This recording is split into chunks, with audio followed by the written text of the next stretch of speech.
34 సంఘాలు 6000 కుటుంబాలు గల వైశ్యులకు అందరికీ కలిపి సిద్దిపేటలో ఒకే ఒక వైశ్య సంఘం ఏర్పాటు చేయాలని సంకల్పంతో ముందుకెళ్తున్నామని వైశ్య సంఘం నాయకులు కొంతకొండ రాజు వెంకటేశం అన్నారు.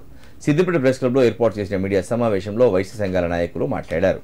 సిద్దిపేట పట్టణ వ్యాప్తంగా ఇప్పటికీ 32 వార్డు వైశ్య సంఘాలు 575 మంది సభ్యులతో వైశ్య భవనం 543 మందితో వైశ్య సంక్షేమ సమితి వేర్వేరుగా ఉన్నాయన్నారు. వీటన్నింటినీ ఏకం చేసేందుకు ఈ నెల 14న కరీంనగర్ రోడ్డు అయ్యప్ప గుడి వద్ద గల వైశ్య సంఘం నాయకులు చందా సురేష్ గెస్ట్ హౌస్ వద్ద సమావేశం ఏర్పాటు చేశామన్నారు.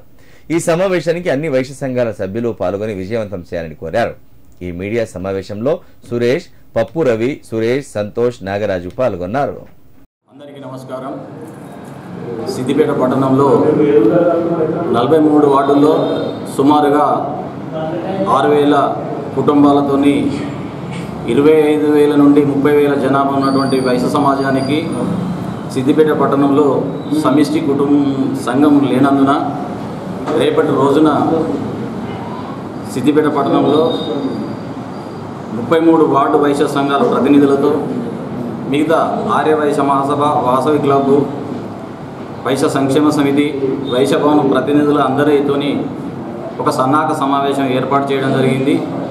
ఈ సన్నాహక సమావేశంలో ప్రతి వైశ్య సోదరుడు పాల్గొని ఈ సమావేశాన్ని దిగ్విజయం చేయగలరని ఆశిస్తూ, ఇది ఇలాంటి రాజకీయ పార్టీలకు కానీ ఇతరత్ర సంఘాలకు కానీ సంబంధం లేనటువంటి విషయము.